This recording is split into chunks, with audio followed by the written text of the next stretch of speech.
আমি বকতাবাসী হিচাপে অত্যন্ত গৌৰৱ অনুভৱ কৰিছোঁ, কাৰণ ইমান ভিতৰৰ ঠাইৰ পৰা ডুবাইৰ দৰে ঠাইত এছিয়ান গেমছত তাই গ'ল্ড, চিলভাৰ, ব্ৰঞ্জ তিনিটা ইভেণ্টত মানে পদক জয় কৰিবলৈ সক্ষম হৈছে। তাৰ কাৰণে আমি যথেষ্ট গৌৰৱ অনুভৱ কৰিছোঁ। সেইকাৰণে আমি সদলবলৈ ওলাই আহিছোঁ তাইক আদৰণি জনাবলৈ বুলিয়ে।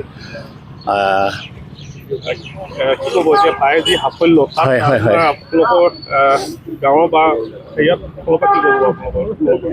আমি অত্যন্ত সুখী। সেইকাৰণে সকলো আগুৱাই ওলাই আহিছোঁ। আৰু এনিস্মিতাত আদৰ্শ হওক, তাই পেৰা এছিয়ানত গ'ল্ড পাইছে, চিলভাৰ পাইছে, ব্ৰঞ্জ পাইছে তিনিটা ইভেণ্টত। গতিকে তাই আৰু আগুৱাই যাওক, সেইটোকে আমি কামনা কৰিছোঁ। ভাল হওক। বকতাবাসীয়ে যথেষ্ট এই মুহূৰ্তত খেলৰ বাবে মানে যথেষ্ট আপোনালোকে খেলুৱৈ পাইছে। হয়, তেনে ক্ষেত্ৰত কাৰ প্ৰেৰণাত এই খেলুৱৈসকল আপোনালোকৰ আৰু কিছুদিনৰ পূৰ্বেও এনেধৰণে খেলুৱৈ আহিছে? ৰিম্পী আছিলে। বকতাত এটা পৰিৱেশ গঢ় লৈ উঠিছে, খেলৰ পৰিৱেশ এটা গঢ় লৈ উঠিছে।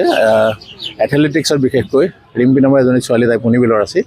তাইও গ'ল্ড পাইছে, ৰাজহুৱা সম্বৰ্ধনা জনোৱা হৈছে। আৰু এনিস্মিতাকো আমি ৰাজহুৱা সম্বৰ্ধনা জনাওঁ। আমি 21 তাৰিখৰ পৰা এখন খেল, আমি যিখন ফুটবল খেল পাতোঁ প্ৰতিবাৰ বকতা চেলেঞ্জ ট্ৰফিত, তাত তেওঁক ৰাজহুৱা সম্বৰ্ধনা জনোৱা হ'ব।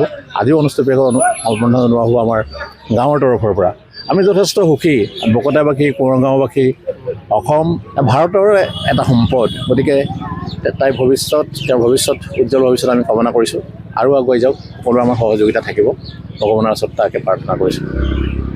হয়, আজি বকতা 1 নং কোঁৱৰ গাঁও এটা অত্যন্ত ভিতৰুৱা অঞ্চলৰ পৰা গৈ ডুবাইত অনুষ্ঠিত হোৱা এছিয়ান পেৰা এথলেটিক্স গেমছত সোণ, ৰূপ আৰু ব্ৰঞ্জৰ তিনিটাকৈ পদক কঢ়িয়াই আনিবলৈ সক্ষম হোৱা আমাৰ গাঁৱৰে শ্ৰী মণ্টু কোঁৱৰৰ জ্যেষ্ঠ কন্যা এনিস্মিতা কোঁৱৰলৈ আমি সমূহ বকতাবাসী তথা গাঁওবাসীৰ তৰফৰ পৰা আন্তৰিক শুভেচ্ছা জ্ঞাপন কৰিছোঁ। আৰু অনাগত দিনবিলাকত তেখেতে এই ক্ৰীড়া ক্ষেত্ৰত যাতে আৰু অধিক আগবাঢ়ি গৈ সমগ্ৰ অসম তথা ভাৰতবৰ্ষৰ প্ৰেক্ষাপটত তেখেতে নাম জিলিকাব পাৰে, তাই আমি কামনা কৰিছোঁ। আৰু সেয়েহে আমি পুৰুষ মহিলা সহিতে সকলো যুৱ বন্ধুসকলে আহি তেখেতক আজি আমি আদৰি নিবলৈ ইয়াত আহি উপস্থিত হৈছোঁহি। আৰু ইয়াৰ লগে লগেই আপোনালোক সংবাদ জগতৰ বন্ধুসকলকো আমি অশেষ ধন্যবাদ জনাইছোঁ, কিয়নো এনিস্মিতাৰ দৰে এটি প্ৰতিভাক আপোনালোকে যে সমগ্ৰ অসমৰ প্ৰেক্ষাপটত জিলিকাই তুলিবলৈ আজি আপোনালোকে আহি উপস্থিত হৈছেহি, পুনৰবাৰ আপোনালোকলৈ ধন্যবাদ জনাইছোঁ। আৰু এনিস্মিতাৰ অনাগত দিনত আমাৰ উঠি অহা নৱপ্ৰজন্মৰ বাবে এক আদৰ্শ হৈ পৰক। তেখেতে উঠি অহা প্ৰজন্মক তেখেতে এটা বাট দেখুৱাই নিয়ক যে ক্ৰীড়া ক্ষেত্ৰত গৈ শাৰীৰিকভাৱে বিশেষভাৱে তেওঁ সক্ষম হ'লেও কিন্তু ক্ৰীড়া ক্ষেত্ৰত তেওঁ ডুবাইৰ দৰে ঠাইত গৈ সমগ্ৰ আমাৰ এই বকতাৰ দৰে ভিতৰুৱা এটা অঞ্চলৰ গৌৰৱ তেওঁ তাত গৈ প্ৰভাৱ বিস্তাৰ কৰিবলৈ সক্ষম হৈছে।